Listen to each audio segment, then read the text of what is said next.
एक बार फिर से दोस्तों आप सभी लोगों को नमस्कार। आज का हमारा टॉपिक है कि आपका मस्तिष्क कैसे काम करता है। आपका मस्तिष्क आपकी सबसे कीमती संपत्ति है। यह हमेशा आपके साथ है, लेकिन इसकी सबसे अद्भुत शक्तियाँ आपको तभी मिल पाएँगी जब आप इसका उपयोग करना सीख लेंगे।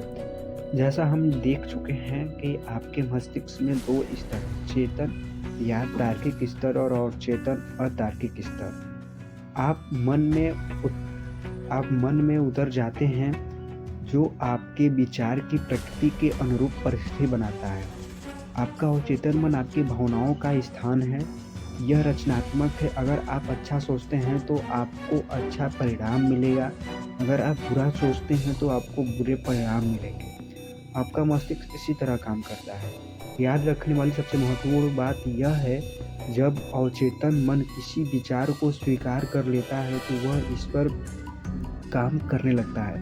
आश्चर्यजनक और सूक्ष्म सत्य यह है कि अवचेतन मन का नियम अच्छे तथा बुरे दोनों तरह के विचारों पर समान रूप से काम करता है। अगर इस नियम का नकारात्मक प्रयोग किसी पर किया जाए तो यह असफलता, कुंठा और दुख उत्पन्न करता है। दूसरी तरफ अगर आपकी आदतन सोच सद्भावनापूर्ण और सृजनात्मक है तो आपको आदर्श सेहत, सफलता और समृद्धि मिलती है।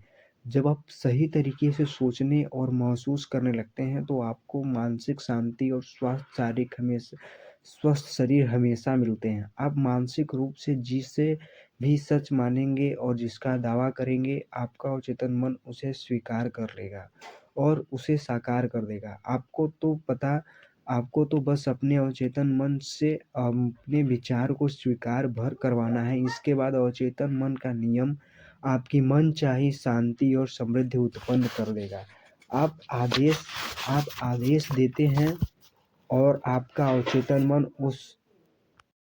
अवचेतन उस पर छोड़ी गई वैचारिक छाप को साकार करने के लिए पूरी निष्ठा से काम करता है। आपके अवचेतन मन का नियम यह है कि आपके अवचेतन मन की प्रतिक्रिया आपके चेतन मन में रखे गए विचार की प्रकृति से तय होती है। मनोवैज्ञानिक और मनोविश्लेषक बताते हैं कि जब आपके अवचेतन मन तक पहुंच जाता है तो मस्तिष्क की कोशिकाओं में उनकी छाप बन जाती है। जैसे ही आप अवचेतन मन किसी विचार को स्वीकार कर लेता है तो उसे साकार करने में तत्काल जुट जाता है। विचारों के साहचर्य के अनुसार काम करके यह अपने लक्ष्य को साकार करने के लिए ज्ञान से हर उस हिस्से का इस्तेमाल करता है जो आप जो आपने ज़िंदगी भर इकट्ठा किया है। यह आपके भीतर की असीमित शक्ति, ऊर्जा और बुद्धि का इस्तेमाल करता है। परिणाम पाने के लिए यह प्रकृति के सभी नियमों का इस्तेमाल करता है। कई बार यह आपकी मुश्किल का समाधान तत्काल खोज लेता है, जबकि कई बार कई दिनों, सप्ताहों या इससे ज़्यादा समय भी लग सकता है। चेतना और अचेतन में भिन्नता यानी सबकॉन्शियस और कॉन्शियस माइंड में क्या डिफरेंट है। आपको याद रखना चाहिए कि चेतन और अचेतन दो मस्तिष्क नहीं है, वे तो एक ही मस्तिष्क में होने वाली गतिविधियों के दो क्षेत्र हैं। आपका चेतन मन तार्किक मस्तिष्क है और यह मस्तिष्क वह हिस्सा है जो विकल्प चुनता है। उदाहरण के लिए आप अपनी पुस्तकें, अपना घर, अपना जीवन साथी चुनते हैं। आप सारे निर्णय चेतन मन से करते हैं। दूसरी तरफ आपके सचेतन चुनाव के लिए बिना ही आपका हृदय अपने आप काम करता है और पाचन, रक्त संचार तथा सांस लेने की अनिवार्य प्रक्रिया चलती है। सारे काम आपका अवचेतन मन करता है। इस प्रक्रिया के लिए आपके चेतन नियंत्रण की जरूरत नहीं होती है।